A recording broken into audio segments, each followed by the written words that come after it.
puedes tener quistes, pero no tener síndrome de ovario poliquístico. Puedes tener síndrome de ovario poliquístico y no tener quistes. Lo genético sí se puede transmitir. La genética es como cargar el arma, ¿sí? Pero finalmente son tus hábitos del día a día quien pueden apretar ese gatillo.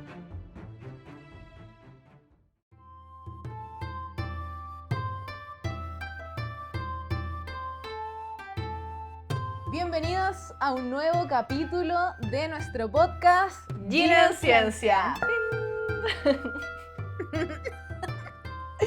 Mi nombre es Diana Jaure, soy kinesióloga y acupunturista integrativa y docente de medicina tradicional china. Y yo soy Nicole Sáez, tecnóloga médica, acupunturista especializada en la mujer y también docente de medicina china. Hoy vamos a hablar de un tema que probablemente has escuchado porque te ha pasado a ti, porque le ha pasado a alguien cercano, porque a lo mejor eres profesional de la salud y también te toca abordar este tema, y es el llamado síndrome de ovario poliquístico. O también conocido como el SOP.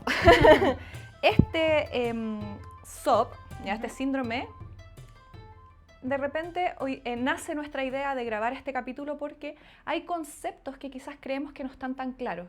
Es un síndrome que de repente está un poco mal interpretado, Exacto. que está subdiagnosticado, y hoy día vamos a entregarte toda la información para que tú puedas entender si es que estás viviendo esto, lo que está pasando en tu cuerpo y cuáles pueden ser las herramientas que te pueden ayudar para este proceso.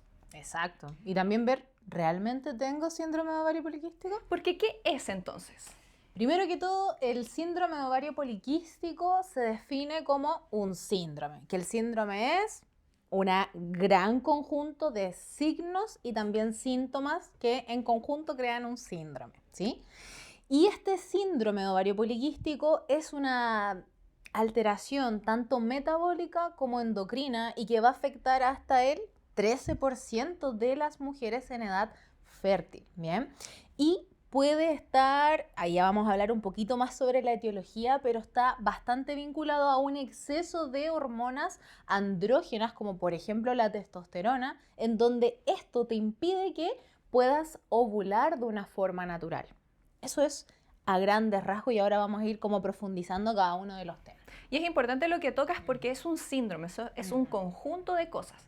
¿Qué sucede? Que hoy en día, o sucede mucho, niñas muy pequeñas o gente en edad fértil, mujeres en edad fértil, van al médico porque, por ejemplo, tienen una alteración ginecológica. Ya van al ginecólogo, el ginecólogo ve, tiene quistes en el ovario. Le dice, ok, tú tienes síndrome de ovario poliquístico. Pero como tú bien dices, el síndrome es un conjunto de características. ¿Ya? Entonces, puede ser que te estén diagnosticando un síndrome de ovario poliquístico y que simplemente tengas quistes en el ovario, que no es lo mismo a este síndrome, como tú decías, este conjunto. ¿Cuáles son entonces este conjunto de características que están asociadas para que tengamos un síndrome de ovario poliquístico? Entonces, como la base es que está en criterio. De hecho, exacto, eso es lo que queremos conversar. Primero que todo, no es nada subjetivo ni ambiguo, sino que hay criterios muy bien establecidos por la ciencia y que te dicen que había que cumplir al menos 2 de estos 3 criterios para decir, ok, este es mi diagnóstico. Entonces, entre paréntesis. Este es el criterios de Rotterdam.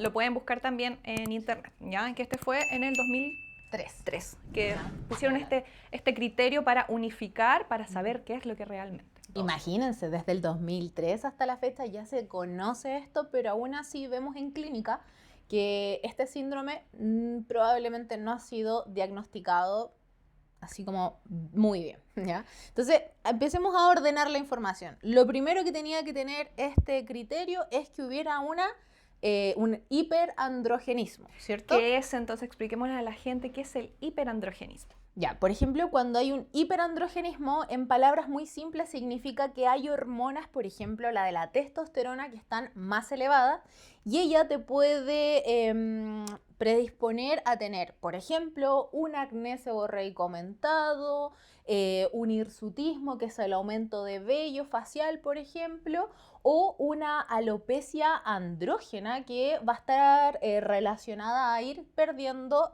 como densidad capilar. Ese es el primer criterio. Y entender que los andrógenos como tal son hormonas que se secretan La testosterona, como ustedes saben, mayormente en los hombres, pero nosotras las mujeres también secretamos un porcentaje de testosterona. Cuando se habla de un hiperandrogenismo es que tenemos exceso de esta hormona, por lo tanto, si se fijan, como contaba Diana, por ejemplo, hirsutismo, que es crecimiento de vello, y generalmente cuando tienes hirsutismo asociado a un exceso de andrógenos, testosterona, tienes vello que está relacionado como el vello que le sale a los hombres. Pecho, mentón, espalda, ¿ya? Que no es como un hirsutismo quizás no tan endocrinólogo, no está asociado, por ejemplo, a tener más pelitos, por ejemplo, en las piernas, Claro. sino que enfocado en aquellos En el lugares. área facial. En el área facial. Que igual tiene algo interesante que después vamos a contar de medicina china. ¿Por qué ahí nomás? ¿Por qué en el lado facial? Sí. Eso está interesante. Sí, para que no se olviden que este es un podcast que integra las dos medicinas. Exacto. Ya. Segundo criterio. Anovulación crónica. ¿Ya? Esta anovulación puede definirse, por ejemplo, como...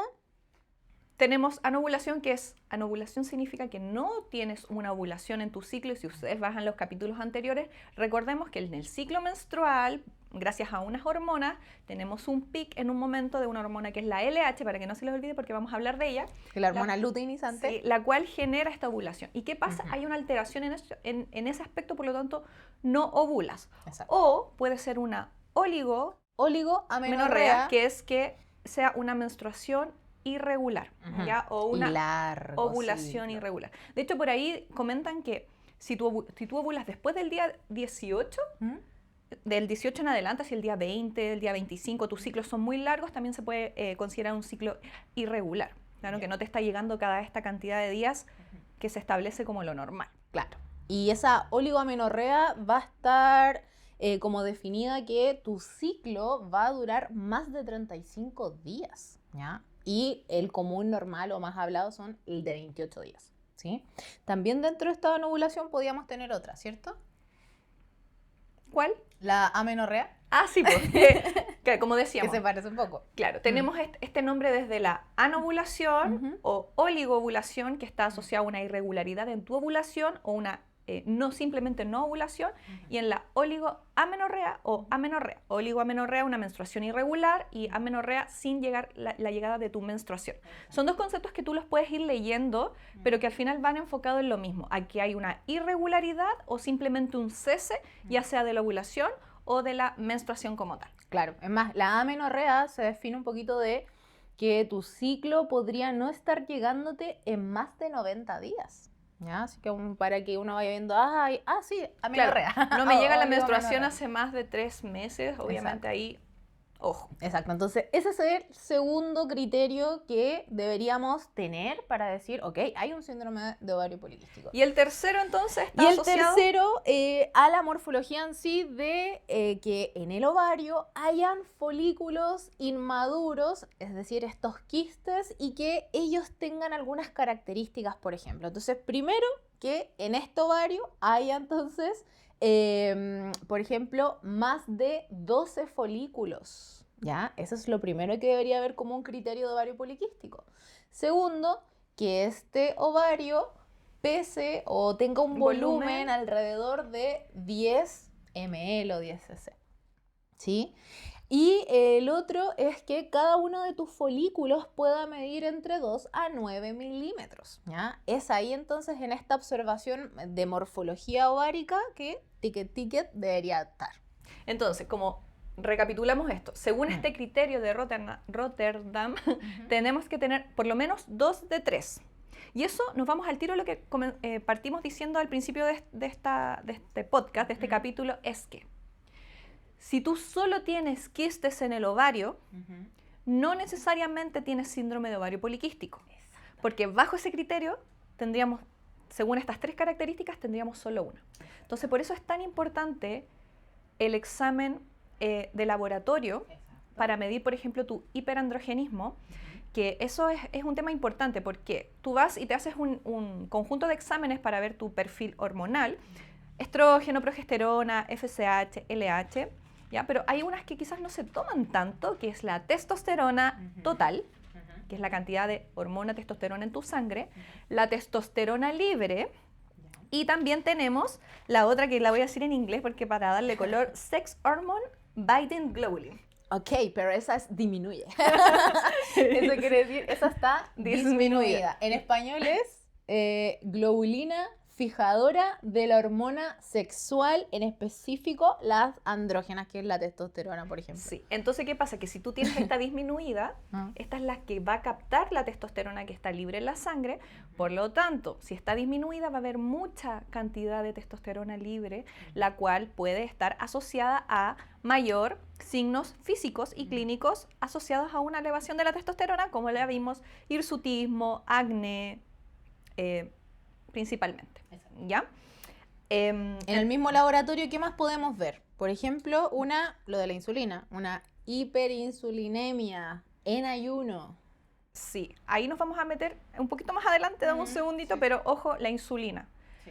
Lo otro es la LH, que como tú decías, la luteinizante, también van a haber alteraciones. Entonces, para que tú tengas, porque lo principal es que si te diagnostican, oye, tienes síndrome de ovario poliquístico, que tú no te quedes solo con eso y que tú ya al ver en nuestro podcast ya sabes que necesitas más exámenes y un contexto, ¿ya? Para saber si realmente o no tienes el síndrome como tal. Claro. Si solo tienes los quistes en el ovario, solo tienes quistes en el ovario.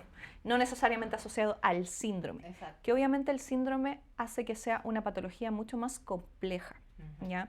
Es una patología mucho más compleja de abordar porque, como tú decías, es un síndrome metabólico, es un síndrome endocrino.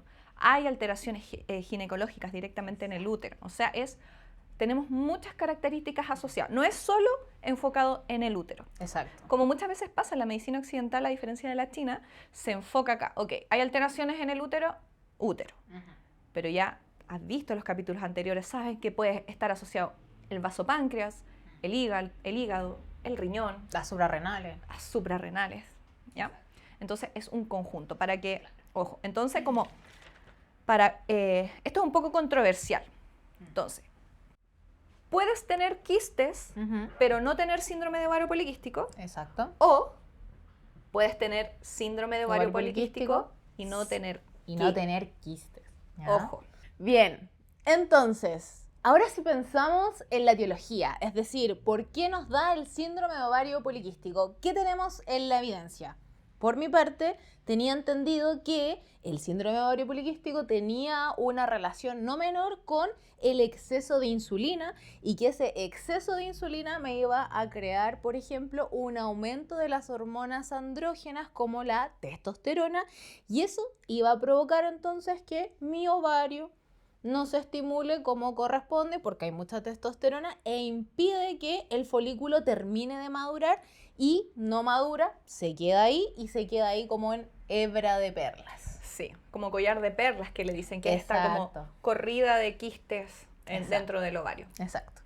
Eso era el conocimiento que tenía del por qué podría darme, pero tengo también ahí como dentro de que hay mucho más, además de la herencia, pero hay algo más, ¿sí o no? ¿Por qué más puede darnos? Mira, y eso que dices con respecto a la resistencia a la insulina como tal, se ha asociado el síndrome de ovario poliquístico asociado a resistencia a la insulina más de un 70%. Entonces, que hay una relación y ahora les voy a explicar por qué. Como ustedes ya saben, porque han sido mateas y han visto todos los capítulos de Gina en Ciencia. Exacto. ¿Y si no lo han visto? Vayan a ver. Ahí está. No olviden que existe toda una comunicación entre el cerebro y el útero, siendo el cerebro el comandante que va mandando todo el mensaje gracias al hipotálamo que genera el gen RH, la cual ayuda a la estimulación de dos hormonas que es la LH y la FSH. La LH es la encargada en cuando ya tengo, como tú decías, el conjunto de folículos a nivel del ovario como listos, creados ya para cuál se va a diferenciar, va a ovular gracias a la LH. ¿Qué sucede aquí? Que ovulamos, ¿cierto? Y aumenta la progesterona y luego si es que no se genera un embarazo, nos llega la menstruación, ¿ya? Eso como tal, hablado muy sencillamente. Pero ¿qué pasa cuando hay una alteración a nivel cerebral en el útero? En esas pulsaciones que está mandando el gen RH, en donde empieza a mandar muchas pulsaciones de esta hormona LH, más de la cuenta. La hormona LH aumenta a nivel de laboratorio, como dijimos anteriormente, voy a tenerla elevada a diferencia de la FSH que se va a mantener más o menos normal. Entonces, este aumento de la LH lo que va a hacer es que va a ir a unas células que no son tan conocidas, pero ahora las van a conocer, son las células TECA. Son células que están alrededor del ovario. A ver, voy a agarrar aquí el monito. Están acá alrededor del ovario, ¿ya? Dentro de los folículos, alrededor del folículo, va a estar, no está tan bueno este dibujo, pero igual espero que se entienda. Este es el ovario, ¿verdad? Y tenemos un folículo, entonces alrededor de este folículo están las células TECA, las cuales un aumento de la LH que va a generar un sobreestímulo en la célula TECA, lo que hace es que genere mayor cantidad de andrógenos, ¿ya? Por lo tanto, vamos a tener un hiperandrogenismo producto de una exacerbada estimulación de la hormona LH. Andrógenos, testosterona, hirsutismo, acné, etc. ¿Ya? Por otra parte, que es muy importante, con respecto a la insulina, que ahí me agarro del todo tuyo. Cuando tenemos demasiada glucosa en la sangre, porque comemos mucho azúcar, no sé. Harta harina blanca, harto procesadito, cualquier cosa que esté dentro de un paquete con una tabla nutricional que diga que es apto para consumir. Sí, sobre todo, ojo, porque los picos de insulina, ¿ya? Que se van a dar por un exceso de glucosa en la sangre.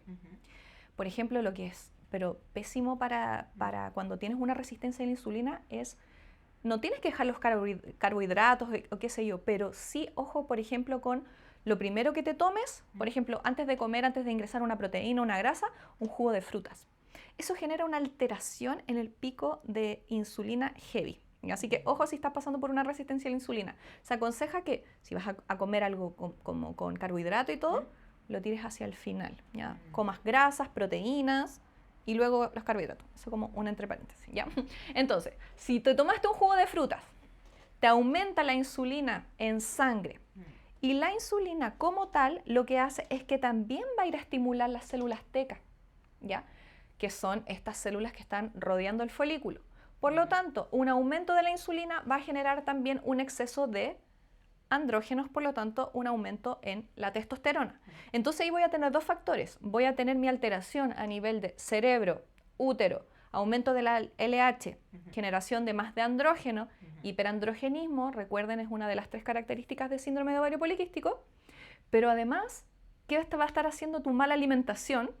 Tu resistencia a la insulina va a estar potenciando a que aún más se estén generando. Entonces se genera un círculo vicioso. Yo no me voy a poder curar de un síndrome de ovario poliquístico si no cambio mi alimentación, porque la resistencia a la insulina te va a estar generando ese aumento. Todo el rato es como un pulso constante. Ya tenemos generación de andrógenos, de testosterona constantemente. ¿Ya? Por eso la mayoría, porque sabemos que nuestra alimentación hoy en día está más o menos, de manera general, ¿ya? Entonces, por eso hay tanta resistencia a la insulina y hay tantas personas con alteraciones asociadas a esto también, ¿ya? Si viene un 13%, quizás no suena tanto, pero si lo cuantificamos en personas, es harto. Exacto. ¿Ya? También está el factor genético en esto. Y acá solo vamos a estar unos segunditos en donde hay una frase que nos gustaba mucho con respecto a lo genético. Lo genético sí se puede transmitir en los genes, valga la redundancia. Pero me gusta ese ejemplo que dicen en el área de salud, que la genética es como cargar el arma, ¿sí? Pero finalmente son tus hábitos del día a día quien pueden apretar ese gatillo, ¿sí? Entonces, no nos asentemos en esto de como, es que es hereditario. Síndrome de ovario poliquístico, o diabetes de tipo 2, o hipertensión arterial, o dislipidemia, cualquier síndrome metabólico. Es que es hereditario, así que obvio que yo también lo voy a tener. Claro, lo tuvo mi mamá, lo tuvo yo también. Lo tiene mi tía, lo tengo yo también. No necesariamente, ¿cierto, Nico? No necesariamente. Los hábitos son muy importantes. Demasiado. Es más, en esta misma patología hablaban de eso, pues que una de las, como el feedback más importante es que entiendas que los hábitos del día a día realmente pueden generar un cambio no menor en el síndrome de ovario poliquístico. La baja de peso, por ejemplo, la evidencia hablaba de bajar entre el 5 al 10% de tu peso actual dentro de una franja de 6 meses podía revertir este síndrome en un 50%. Esto es alto. O sea, es bastante alto. Realmente podrías tener al principio de año un síndrome de ovario poliquístico y ya a mediados o al finalizar ya no tenerlo. ¿Por qué? Por la toma de decisiones, y por eso estamos haciendo también este capítulo para que puedan entender que muchas de las patologías que a nosotros nos han dicho que y es como algo crónico, no todas son crónicas y algunas pueden revertir maravillosamente según la evidencia actual disponible.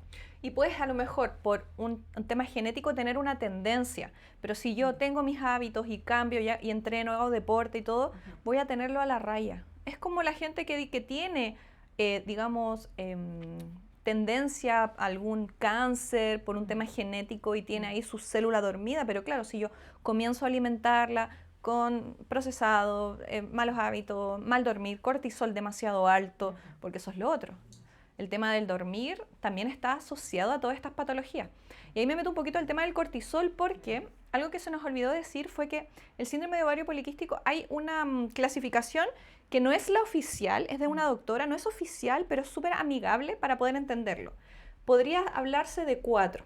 La asociada a la resistencia a la insulina, también la adrenal, que tiene que ver, tiene una relación directa con los riñones, ¿ya? Sabemos que los riñones, las glándulas suprarrenales están asociadas a un exceso de cortisol. Entonces, por ejemplo, me remonto a 1935, en donde 2 investigadores, Stein y Leventhal, hicieron la clasificación de síndrome de ovario poliquístico, pero lo asociaron a mujeres grandes, con mucho pelo. Ya entonces dijeron, el mucho hirsutismo. Mucho hirsutismo. Entonces dijeron, la gente que tiene síndrome de ovario poliquístico son personas grandes, etc. Pero, por ejemplo, en esta clasificación en donde tú tienes un síndrome de ovario poliquístico asociado a lo adrenal, a glándulas suprarrenales, las mujeres no son grandes, son excesivamente delgadas. Entonces ahí también nos salimos de algo como controversial. Tú tienes resistencia a la insulina o tú tienes síndrome de ovario poliquístico, tienes sobrepeso. No necesariamente. Que igual hay una tendencia. Hay una tendencia a tener obesidad o un sobrepeso. Exactamente. Importante. Entonces, ¿qué pasa? Que a lo mejor vas al médico y el médico te dice, eres flaca, da lo mismo, no tienes. Pero no necesariamente. Exacto. Así que, ojo, ya es importante los exámenes de laboratorio. Y hay uno que es inflamatorio, por un síndrome de ovario poliquístico por una inflamación no solo abdominal, sino que a nivel celular. Es más, eso tiene un nombre muy específico que hace poco ya se está ahí como hablando, que se llama la inflamación de bajo grado. Se le habla a esas inflamaciones que están 24/7 contigo y que son crónicas. Total, es un poquito, porque finalmente un poquitito de estrés, un poquitito de cortisol, me inflama un poquitito, un alto procesado que consumí en la mañana, me inflama un poquitito, pero todo un poquitito, pero eso es algo a la larga va generando síndrome. Exactamente. Entonces tenemos ya ahí a 3. El más común, como tú dijiste, asociado a la insulina, adrenal, inflamatorio, y también hay uno post pastillas anticonceptivas. ¿Ya? También te genera una desregulación, entonces, ojo, me agarro de eso para recordar que también cuando las niñas son pequeñas, les encuentras muchos quistes en el ovario, que claro, quistes obviamente te asustas, pero son los folículos que quedaron a medio camino, ¿ya? ¿Y qué pasa? El médico va y manda anticonceptivos.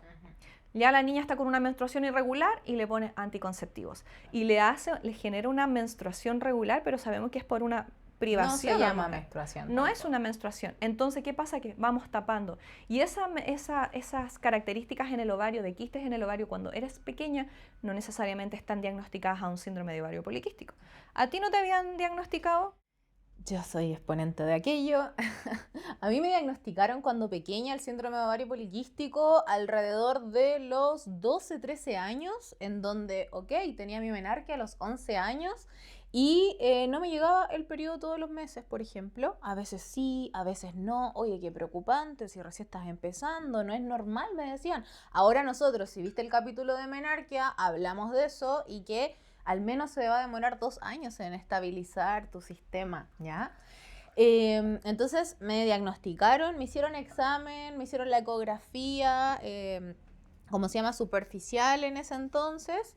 Y me hicieron exámenes de laboratorio y la verdad es que ya organizando la información a esta edad, muchísimos años después, no me di cuenta que realmente ovario poliquístico no era porque no cumplía con todos los criterios, ni siquiera 2 de 3. Solo tenía los quistes. folículos y sí había una leve aumento de la testosterona. Pero no había hirsutismo, en esa época no había acné, la resistencia a la insulina sí había. Pero no se cumplían todos los criterios, ¿ya? Y ahí el abordaje final fue anticonceptivos porque me dijeron que era lo único que iba a servir para poder estabilizar tus ciclos. Ahora yo sé que finalmente la pastilla anticonceptiva lo que hace no es estabilizar tus ciclos porque tampoco te hace menstruar de forma regular, porque aquello no se llama menstruación, sino que deprivación. Sí. ¿Así? Sí. ¿Deprivación nada más? Así que menstruación por deprivación. Claro, después estuve muchos años, a los 19 como que me dio algo y quise dejar los anticonceptivos, imagínense, de los 13 años a los 19, y los dejé, y el doctor años después yo voy así como 2 años después al gine y le digo como, no, yo había dejado los anticonceptivos que usted me había dejado, y ¿sabes cuál fue la respuesta? Me retaron y me dijeron cómo se me ocurría hacer algo así y que obviamente por haber dejado los anticonceptivos era obvio que tenía ovario poliquístico de nuevo. Así es que hice responsablemente, me fui a hacer el examen y luego muy orgullosa porque ya había cambiado hábitos, ya no tenía resistencia a la insulina en ese presente a los 19, así que fui con mis exámenes y no tenía ovario poliquístico. Así que ojo con eso. Sí, porque claro, y eso es lo otro. De repente te mandan anticonceptivos. El otro día una paciente le mandaron anticonceptivos, llevaba tomando el mismo anticonceptivo hace 30 años. Tampoco el médico te dice, oye, no todos, ya, no vamos a generalizar. Hay gente que hay médicos que obviamente son más, tienen otra mirada un poco más integral. Pero ¿qué pasa? Que te dicen, ok, ya tienes, ven dentro de un año. No, ya, o a veces las mismas personas por desconocimiento se quedan tomando esa pastilla infinito y ya hablamos en el capítulo de anticonceptivos todos los efectos que van a generar los anticonceptivos en tu cuerpo. Me hacían horrible en la mañana. Era algo como muy habitual que me acuerdo ir al colegio por la mañana y a veces vomitar en el camino. Como que me iban a dejar, entonces como puedes parar, y vomitaba y luego me iba al colegio. O sea, y yo le decía esto a los doctores y me decían, es que ese es específicamente el anticonceptivo que te tengo que dar para tu ovario poliquístico. Son fuertes, pero bueno, hay que sacar esos quistes. Sí, po. Entonces, no, y volvemos al tema de que nosotros no es que digamos no tomes anticonceptivos, para nada. No, solo informa nomás. Informa, es porque ahí quizás en algún momento alguien los va a necesitar y está bien, pero nosotros te entregamos esta información para que sepas, sobre todo en lo que estamos hablando ahora de la patología de síndrome de ovario poliquístico, en donde tienes una menorrea, o sea, no te llega tu menstruación, no estás ovulando, entonces, ojo, vas a estar tomando esa pastilla ¿para qué? Eso tienes que hacerte la pregunta. Entonces, el conocerte, y también es lo otro, porque, y lo hablamos anteriormente, también conocernos, ¿ya? ¿Cuánto dura tu ciclo? ¿Cuánto fue la última vez? ¿Cuánto dura tu menstruación? ¿Cómo son los flujos? ¿Cómo son los si hay flujos? Dolor, si hay coágulos. Todo eso te va a ayudar. Bueno, vas a ir a un médico, te va a pedir exámenes. Tú ya sabes qué exámenes vas a solicitar para saber qué está pasando en tu cuerpo. Recuerda que el conocimiento sobre tu cuerpo es tu poder, ¿ya? Es tu poder sobre tu salud.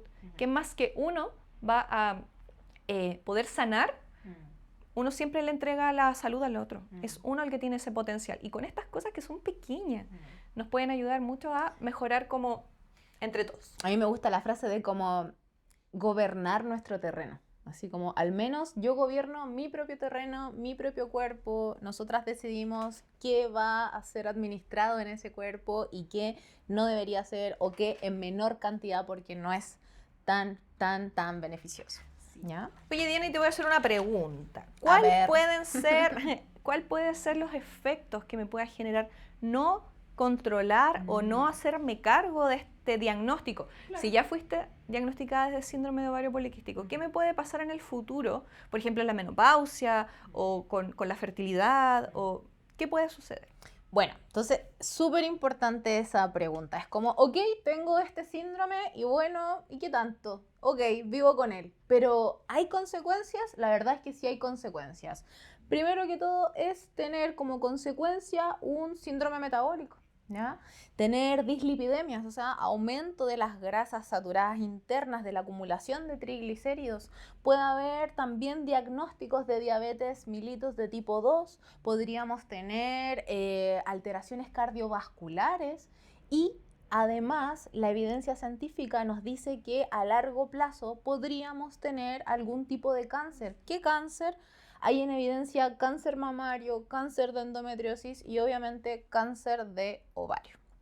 Entonces, es como da igual tener este síndrome y ya, y vivo con él y sé aprender y sé vivir con él. No, quizás no es tan favorable porque esto no se va a quedar así, esto va a continuar evolucionando dentro del cuerpo con un sistema que no está funcionando con un eje endocrino regular. Sí, y de hecho hoy en día igual la evidencia te habla de que, por ejemplo, para reparar una resistencia a la insulina o incluso un síndrome de ovario poliquístico que tiene la resistencia a insulina asociada, te dice alimentación y deporte. No subestimemos esto, que ya estamos en la era de que sí, deporte, alimentación saludable y no sé qué, pero ya viste, la insulina actúa como una gasolina para aumentar tus andrógenos, para aumentar tu testosterona. Entonces ese círculo vicioso, ¿podemos revertirlo? Podemos revertirlo. Conozco mucha gente que se ha sanado del síndrome de ovario poliquístico, pero eso no significa que hago deporte, como bien y luego, listo, me sané. Y un año vuelvo a lo después, mismo. no, porque obviamente está ahí. Porque Es como puede que volver. Es como muchas mujeres también podrían ya no ser diagnosticadas por este síndrome, pero si volvemos con las mismas alteraciones metabólicas y que finalmente si sigo comiendo tanta azúcar refinada, obviamente que tu cuerpo te quiere apañar y te dice, ok, yo te voy a dar insulina. Claro. Es como, ay, ¿le gustó el pastelito, mi amor? Ok, Insulina, yo insulina. le doy insulina. Entonces esta insulina en tan gran cantidad es lo que genera estos aumentos de andrógenos también. Entonces, ojito, ojito, que el comer azúcar no solamente tiene que ver con calorías que voy a quemar en el gimnasio, sino que también tiene que ver con esa frase que me encantó que utilizaste, que era como que prendíamos, Sí, como que le poníamos como más que era la gasolina. gasolina. Sí, es como poner ahí entonces un círculo vicioso, así que ojo ahí con eso. Bueno, el tratamiento desde la medicina occidental, como ya dijimos, anticonceptivos, hay un medicamento que dan que es el clomifeno, que es el que induce la ovulación, si es que no estás con ovulación. Tratamiento si es que no puedes embarazarte porque tu ciclo es muy irregular o porque no estás ovulando, una fertilización in vitro, te mandan a hacer deporte, eso es desde esa mirada. Es más, de esa misma infertilidad, la evidencia nos dice que al menos el 70% de las mujeres que están infértiles en este presente tenían vínculo con el síndrome de ovario poliquístico por estas anovulaciones crónicas. Claro, porque a lo mejor, no sé, estás ovulando, pero ¿qué sucede? Que estás ovulando cada 2 meses, cada 3 meses, entonces estás todos los meses intentando, ¿y qué pasa? No estoy embarazándome por esto. Igual, ahí, o sea, puedes, porque eso es lo otro. Por eso da miedo este como nombre de síndrome de ovario, porque es como, chuta, tengo quistes, chuta, ¿qué onda? Tengo un tumor, eres infértil y no sé qué, pero no es tan así, ¿ya? O sea, ojo, que hay, por eso entregamos esta información para que tú veas que al final hay aristas en las que tú puedes ir regulándote para ir mejorando tu salud. Eso es importante. Pero ahí sin dejar de lado las consecuencias, como decía. Exacto. Además, tú dices así como, ok, tengo quistes, tengo síndrome de ovario poliquístico. Una cosa que también vamos a abordar así, para que tengas conocimiento, es que hay también distintos tipos de quiste. En general, vamos a hablar de que podrías estar cursando, por ejemplo, por quistes que son más bien conocidos como los funcionales, ¿sí? En donde, por ejemplo, funcional. Ah, sí, pues sí. Quistes funcionales que están ahí, dos tipos distintos que son los foliculares y los de cuerpo lúteo. Aquellos podrían llegar a ser bastante temporales, entre 2 a 3 ciclos y nada Y más. después se absorbe. Claro, Sí. claro. Entonces, ojo, como que no es tan terrible así como, tengo quistes, esto no se va a ir. O sea, sí, te decimos, sí hay algunos y esos se llaman los funcionales. Y que eso quizás pasa que eres pequeña, no sé, tienes 17 años, estás recién menstruando, tienes quistes y te mandan al tiro con anticonceptivos, siendo que a lo mejor si le damos un cambio a la alimentación a la chica, qué sé yo, 2 a 3 meses, se van a absorber y no van a estar. Entonces al final, ojo ahí. ¿Cuáles otros quistes? Ya, pues, y el del cuerpo lúteo era algo interesante en donde estos huevitos que nosotros veíamos acá, realmente va a salir uno o quizás no salga y adentro en vez de que haya una formación madura ¿cómo se llama? Del folículo, se rellena con agua, se rellena con líquido dentro. Entonces ahí está como el funcional de cuerpo lúteo. También tenemos otra que se llama quistes dermoides o teratomas, ¿ya? Qué heavy eso. Interesante. Ojo, estos quistes extraños, ¿por qué les digo extraños? Nunca lo había escuchado antes, se pueden llegar a formar por uña adentro, ¿ya? Por uña, piel o hasta podría haber un diente, ¿ya? Entonces, Qué brutal. que claro, que mira, yo lo digo como ya, ok, tratando de entenderlo, finalmente dentro de nuestro torrente sanguíneo hay muchos minerales también, por lo tanto igual podrían consolidarse ahí, después hablamos en medicina china, ¿ya? Están ese tipo de quistes, también está el quiste de teta luteínica, ¿ya? Que es más o menos de estas células teta que estaba hablando hace un rato. Las teca, perdón. Sí. Era teca, perdón. Quiste teca luteínica, ¿ya? Que son por niveles altos de las gonadotrofinas. Ya, también están las endometriomas, que lo hablamos en nuestro capítulo anterior de endometriosis, que eran conocidos como los quistes de chocolate. ¿Ya? Y por último están los citoadenomas, que ya aquí van a ver tumores, ¿ya? Tumores que van a estar en la superficie del ovario y que pueden llegar a crecer muchísimo. Esos son todos los tipos de quistes y muchas veces, muchos adolescentes, es probable que tengan los quistes llamados funcionales, ¿ya? Así que hay que ver ahí qué tipo de quiste también vamos teniendo. Sí, y eso, y como decíamos, cuando te dicen síndrome de ovario poliquístico, más que quistes, recuerden que son estos folículos que están a medio camino, ¿ok? Entonces también, ojo, porque... Son parte de ti. Claro, son parte de ti. No es como algo que se creó extra. No, son parte de ti, solo que se quedaron a medio camino producto de esta alteración a nivel hormonal. Y recuerda, si tienes una alteración en una hormona, obviamente va a generar se va a desencadenar alteraciones en todo tu ciclo. Por eso este síndrome como tal viene con tantas alteraciones como ya las dijimos, ¿ya? Exacto. Y un poquito de medicina china, pues. Exacto. Ya vamos a hablar un poquito de medicina china, que en general en la medicina china ya sabemos que alimentaciones o alteraciones en órganos que no necesariamente están relacionados al útero pueden generar un impacto. La típica, la clásica asociada como a diagnóstico de síndrome de ovario poliquístico o asociado a resistencia a la insulina es la humedad flema, ¿ya? Que esto puede estar asociado a una alimentación cargada a los carbohidratos, o una deficiencia del vaso, del órgano del vaso, que cuando se deprime empieza a engendrar humedad en nuestro cuerpo. Y si pensamos en medicina china, el vaso y el páncreas están en conjunto. Por lo tanto, esta alteración del páncreas con la insulina podría estar dando esta definición de resistencia a la insulina desde la mirada de la medicina occidental y desde la mirada de la medicina china como humedad, ¿sí? Como flema humedad. Sí, ¿ven? Entonces no está separado. Otras características que pueden estar asociadas a una humedad flema en el cuerpo es, por ejemplo, mucha leucorrea, obesidad. Que es parte del exceso de humedad en el cuerpo. Sí, obesidad, quistes, etcétera, ¿ya? Y una alimentación demasiado fría, como ya lo hemos hablado en muchos capítulos. Así que ojo ahí también. ¿Okay? Bueno, nosotros en medicina china el tratamiento que hacemos son con distintos puntos de acupuntura, trabajamos con moxibustión y hacemos un tratamiento integral en donde probablemente te vamos a aconsejar, si es que llegas por síndrome de ovario poliquístico, a un manejo desde tu alimentación, desde tus hábitos, desde la temperatura de tu cuerpo, etc. También, por ejemplo, amenorreas, ya ciclos irregulares, pueden estar asociados a una deficiencia en la energía del riñón, ¿ya? Que eso también nos vamos hacia el otro lado. ¿Qué más tenemos? Alteraciones a nivel de hígado, irritabilidad, acné, cefaleas, pueden estar también asociados al hígado. Un aumento de yang dentro del hígado. ¿Qué más? Bueno, dentro de la deficiencia del riñón con una amenorrea también podremos tener una infertilidad, que en medicina china la infertilidad se asocia a todo lo que es riñón, ¿ya? Entonces, si se fijan... Esas deficiencias en la esencia vital, en el yuan chi. En su esencia vital. Entonces, si se fijan, la mirada de la medicina china y la mirada de la medicina occidental es muy similar. Sí, entonces, se van ahí.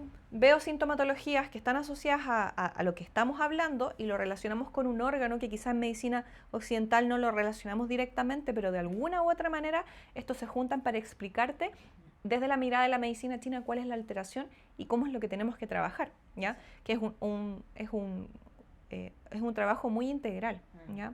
Ya sea en la consulta o lo que vas a hacer tú también en tu casa, porque no te olvides que cuando tú vas a terapia, obviamente tienes que hacer gran parte de los cambios, porque recuerda que no puedes sanar de la misma manera que enfermaste. Exacto. Pregúntale primero al paciente si está dispuesto a dejar todo aquello que lo enfermó antes de comenzar la terapia. Me encanta eso porque es súper importante, ya que yo igual le digo a todos los pacientes como, mira, lo que vamos a hacer acá en sesión es súper importante. Lo que yo te digo nunca es en base a lo que yo quiero que tú hagas, sino en base a evidencia actual.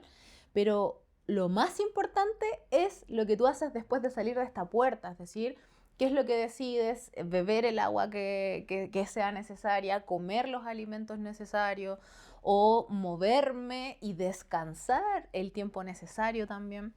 Entonces, eso también es importante, todo lo que haces posterior a tu sesión de tratamiento. Bien, entonces, para ir cerrando esta parte antes de dar las recomendaciones en alimentación y hábitos, hay algo interesante que dijimos con el hirsutismo y dijimos que había vello a nivel facial. Pero la medicina tradicional china, Nicole, ¿podría explicarnos por qué la mujer con síndrome de ovario poliquístico podría estar teniendo este vello en aumento? Mira, préstame a la Juana.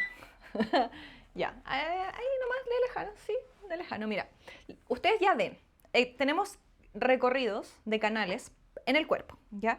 Y hay un canal que ya hemos hablado, que es el meridiano, el canal de Chiang Mai, que es el mar de la sangre para los chinos. Dentro de los clásicos, en el capítulo 65 del Ling Chu, dice que este meridiano trae sangre y energía, ¿ya? Este meridiano pasa por el rostro, punto 1, ¿ok? Y si tienes sangre y energía, entonces lleva sangre y energía a este lugar. ¿Y qué sucede? Como nosotras las mujeres menstruamos, tenemos, digamos, esta concreción de sangre acá en nuestro útero, pero los hombres no. Por lo tanto, su meridiano de Chiang Mai tiene más sangre en el recorrido y eso genera que tengan más vello en esta zona. A diferencia de nosotras las mujeres. ¿Y qué pasa a las mujeres cuando dejan de menstruar? Su meridiano de Chiang Mai aumenta la sangre, por lo tanto comienzan a salir los típicos pelitos después de que tienes se te baja tu menstruación. Y así es como le explica la medicina china, porque ¿por qué te sale ahí? También dicen, lo escuché cuando estudié, que la pera también es el útero. Entonces, si se fijan, cuando hay alteraciones de acné, de alteraciones como de espinillas, vellitos acá, generalmente están asociadas a un tema más ginecológico, más hormonal. Así que si se fijan, todas las relaciones de la medicina china que vimos, humedad, flema con respecto a resistencia a la insulina, los vellos, hirsutismo con respecto a este meridiano de Chiang Mai, deficiencia de riñón con una infertilidad, de una menorrea, se dan cuenta que hay una relación. Así que la medicina china realmente en ese sentido es increíble. Me encanta porque explica todo lo que uno dice, pero ¿por qué medicina tradicional china? Tiene la explicación. Lo explica maravillosamente. Así que ahora vamos con las recomendaciones. Comencemos con la alimentación, que probablemente va a ser bastante similar a algunos otros conceptos que tocamos en capítulos anteriores, pero, por ejemplo, una cosa que podríamos hacer es comenzar a consumir ácidos grasos esenciales o aceites de buena calidad, como los monosaturados o los polisaturados. ¿Por qué esos? Porque ellos van a hacer que nosotros tengamos mayor sensibilidad a la insulina y además que no nos inflamemos tanto como sí lo puede hacer otro tipo de aceites como un aceite amarillo frito. ¿Ya? Esos van a generar estas inflamaciones de bajo grado o algo peor. ¿Ya? Eso podría ser una recomendación de alimentación. Las crucíferas, no olvidar, porque es un apoyo al hígado. Ya, ojo ahí con el exceso de estrógeno, volvemos a recordarlo, el exceso de estrógeno está asociado a muchas patologías en el cuerpo. ¿Ya? Si yo estoy teniendo una disfunción a nivel de hormonas, ¿ya? En donde fíjense, no estamos ovulando, por lo tanto la progesterona probablemente está bajita, probablemente voy a tener un exceso o mayor cantidad de estrógeno, entonces necesito ayudar a sacar ese estrógeno gracias a las crucíferas, ¿ya? Brócoli, coles de Bruselas, coliflor. También está la clorofila. La clorofila y las algas también son muy buenas para tratar todo lo que esté asociado a este síndrome, ¿ya? Algas como Wakame, cochayuyo, luche, nori, la que quieras. Podríamos seguir.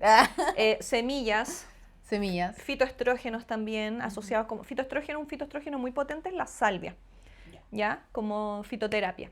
¿Qué más? Hidratos de carbono, ¿puedes consumir? Obvio que puedes consumir, Es amiga. necesario. Oiga, por favor, No que los dejes. nadie de los que está viendo estos capítulos haga como que los carbohidratos son tu enemigo. De verdad que el carbohidrato es un buen elemento, pero podemos elegir hidratos de carbono de una como de digestión lenta, como los integrales, O con- ¿cierto? de índice, De índice glicémico bajitos también. Y como dije anteriormente, no se vayan a tomar un jugo de fruta así directo, por favor, para evitar ese pic de insulina. Si vas a comer un carbohidrato, cómelo después, ya después de haber ingerido tu proteína, tus grasas.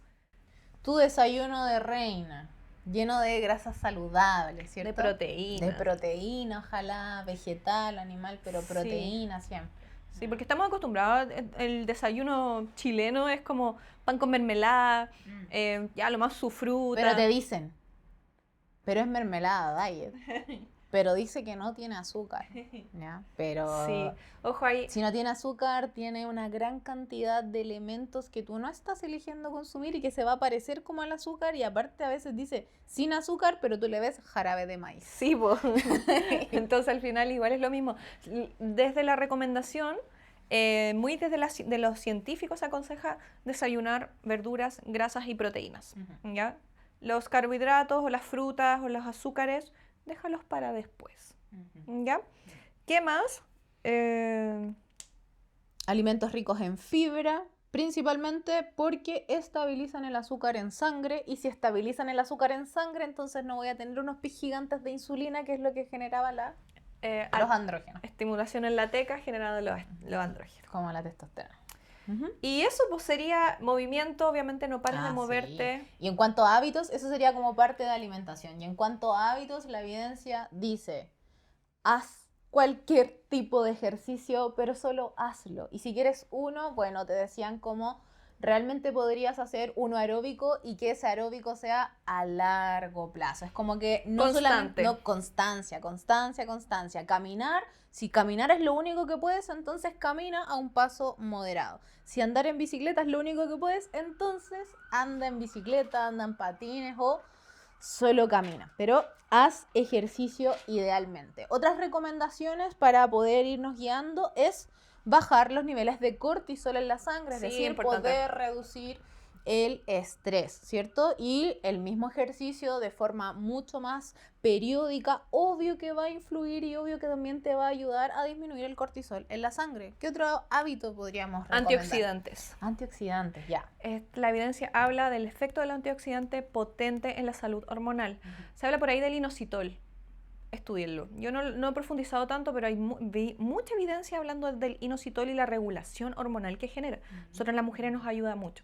Zinc, vitamina D, vitamina B. Recuerda que la vitamina D apoya mucho tu calidad ovárica, sobre todo si estás buscando fertilidad, por ejemplo. ¿Ya? Y la misma D, agarrándome y al tiro dándole otra recomendación, la misma D también te va a ayudar a tener buena cantidad de melatonina en sangre, ¿ya? Entonces, otra recomendación que te dicen es como duerme las 8 horas o duerme al menos las 8 horas. Eso es una. Exactamente, así que no dejes de hacer tu tito a mimir las horas necesarias, ¿ya? Porque Sí. muchas personas también o trabajan de noche o tienen un pésimo hábito de dormir, y estás ya muchos estudios también de cómo dormir cantidad de horas suficiente en un horario adecuado. También genera muchos beneficios para tu salud, porque no es solo dormir, no es para descansar, es una reparación de tu cuerpo. Y porque hay hormonas que se secretan en un horario específico, como, no sé, pues de 12 a 1 la hormona del crecimiento, por ejemplo, que si tú no dormiste en esa franja horaria, ¿ves esto? Ya no lo ves. Es como, ya no hay esa hormona para ti. Entonces, está terrible eso. También, aunque tomando esto en ejemplo, algo que no se toma mucho en cuenta son los disruptores endocrinos, que está dentro de nuestros hábitos que ojalá podamos tener. Es decir, tratar de evitar lo máximo que nosotros podamos los disruptores endocrinos, que son todo aquello como sustancias químicas que están en nuestro diario vivir, el aerosol que ponemos para desinfectar el ambiente, el clorito de la superficie, La crema. la colonia, la crema normal que compramos en supermercado o farmacia, los productos de maquillaje, ¿ya? Que si ahí quieren, déjenme en los comentarios, yo les puedo dejar varios emprendimientos que van enfocados a productos de maquillaje, pero con minerales, ¿ya? No cosas químicas o petróleos o cosas que eran dinorfinas que tú no estás eligiendo ponerte encima. Sí, es importante. Y si quieres profundizar más, tenemos un capítulo en donde hablamos de eso anteriormente, que creo que era en el de... Ciclo menstrual o de métodos de higiene menstrual. De higiene menstrual, Eso. sí. Ahí está bien, profundizamos Sí. bastante en lo que es los disruptores endocrinos. Así que Sí. eso creo que Eso. estamos listas. Sí, estamos listas. Así que espero que, bueno, si llegaste hasta acá, Ujú. déjanos tu comentario, cuéntanos si has cursado ovario poliquístico o el síndrome, ya sabes cuál es la diferencia, o si conoces a alguien, puedes compartirle este video, ya que todas estas herramientas, la idea es que se expandan en la gente y que pueda llegar toda esta sabiduría para todos y que vayamos sanando todos como humanidad. Exacto. Sí. Exacto. Y eso sí que síguenos en Spotify, Comparte, comparte, dale like, síguenos en déjanos Instagram, comentarios. en Gin en Ciencia, y nos vemos entonces en el siguiente capítulo de Gin en Ciencia. Exacto. Muchas gracias, nos vemos. Bye bye.